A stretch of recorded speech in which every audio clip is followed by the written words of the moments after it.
Welcome to new another blog. আজকে চলে যাব কাচ্চি ভাইয়ে। যারা আমার মতো কাচ্চি লাভার, ভিডিওটি শুধু তাদের জন্য, তো চলুন ভিডিওটির সাথেই থাকুন। কাচ্চি ভাই সারা দেশ জুড়ে 47টি শাখা রয়েছে। আপনি যে কোনো শাখায় গিয়ে কাচ্চি খেতে পারেন।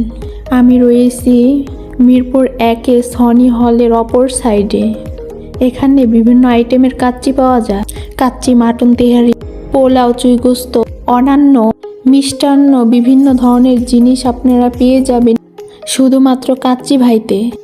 আমি এখানে কাচ্চি খাচ্ছিলাম আর বাহিরের প্রাকৃতিক দৃশ্য উপভোগ করতেছিলাম। দেখুন বাহিরের দৃশ্যটা কত সুন্দর। এখানে আরও রয়েছে ড্রিঙ্ক ফ্রেশ। আপনি আপনার মতো চয়েস করে নিতে পারেন যে আপনার কোনটা ভালো লাগে। আমার ভিডিওটি ভালো লাগলে অবশ্যই লাইক কমেন্ট করে দিবেন। দেখুন বাহিরের দৃশ্যটা কত আকর্ষণীয় দেখাচ্ছে। খেতে খেতে ব্লগটি এখনই শেষ করব। আল্লাহ হাফেজ।